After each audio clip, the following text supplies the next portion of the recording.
Assalamualaikum warahmatullahi wabarakatuh. Saya Rizky Handayani dari jurusan Agribisnis. Di sini saya akan menjelaskan sedikit tentang sejarah singkat perkembangan pertanian di Indonesia. Sejarah pertanian adalah bagian dari sejarah kebudayaan manusia. Pertanian muncul ketika suatu masyarakat mampu untuk menjaga ketersediaan pangan bagi dirinya sendiri. Pertanian memaksa satu kelompok orang untuk menetap dan dengan demikian mendorong kemunculan peradaban. Pertanian telah membawa revolusi yang besar dalam kehidupan manusia sebelum revolusi industri.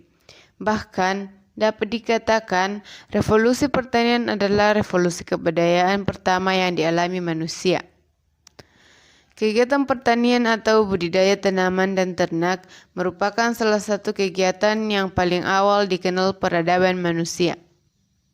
Menurut para ahli prasejarah, pertanian pertama kali dikembangkan sekitar 12.000 tahun yang lalu di daerah Timur Tengah dari kebudayaan di daerah Bulan Sabit yang subur di Timur Tengah, yang meliputi daerah lembah, Sungai Tigris, dan Efrat terus memanjang ke barat hingga daerah Suriah dan Yordania sekarang.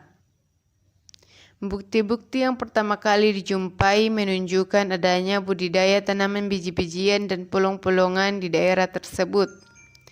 Pertanian telah dikenal oleh masyarakat yang telah mencapai kebudayaan batu muda atau Neolitikum, Perunggu, dan Megalitikum.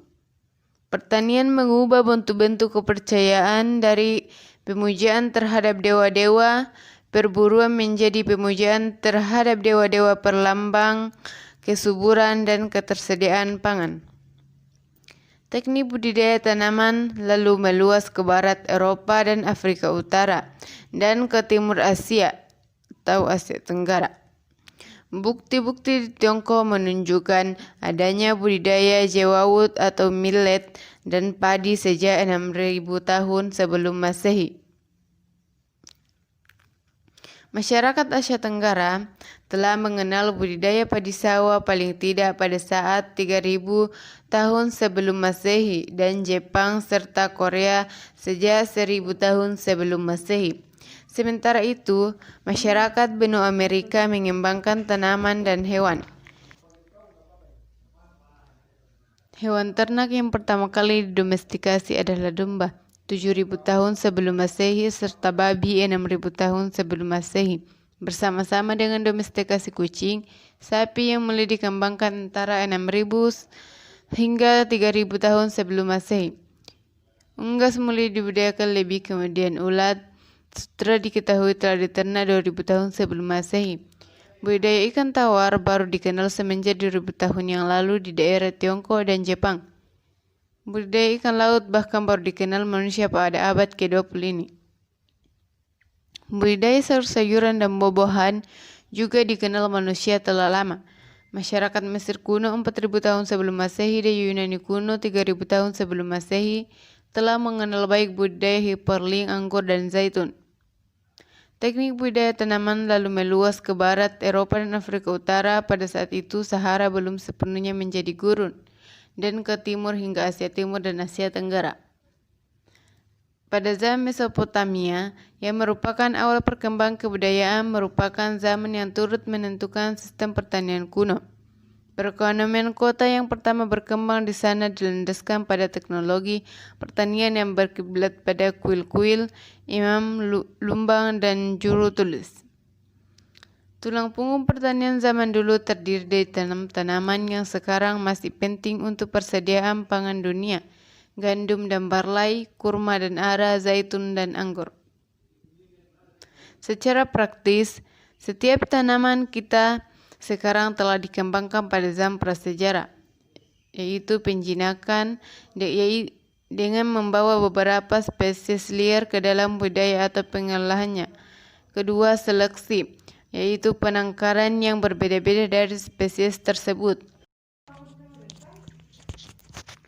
Sejarah pertanian di Indonesia dikelompokkan menjadi 3, yaitu pertanian pada zaman kerajaan Indonesia kuno, pertanian pada masa penjajahan, dan pertanian sesudah kemerdekaan. Pada zaman kerajaan, bertani merupakan kehidupan pokok rakyat dan sumber penerimaan bagi pemerintah.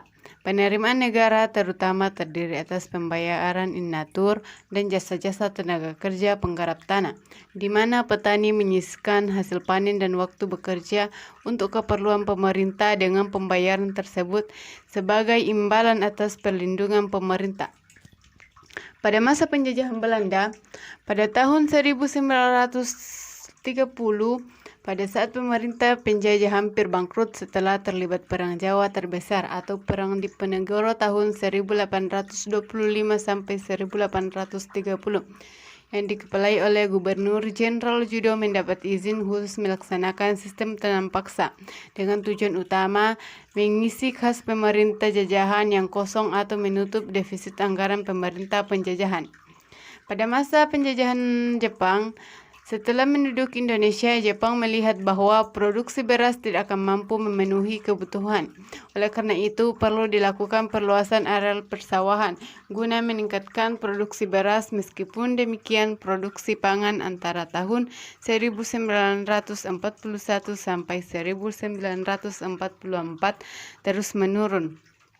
Pengawasan pertanian dan perkebunan. Pelaksanaan pertanian diawasi secara ketat dengan tujuan untuk pengendalian harga barang, terutama beras.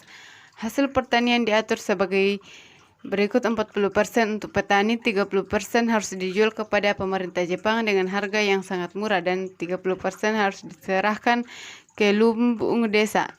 Ketentuan ini sangat merugikan petani, dan yang berani melakukan pelanggaran akan mendapatkan hukuman. Itulah penjelasan singkat dari saya. Sekian dan terima kasih. Wassalamualaikum warahmatullahi wabarakatuh.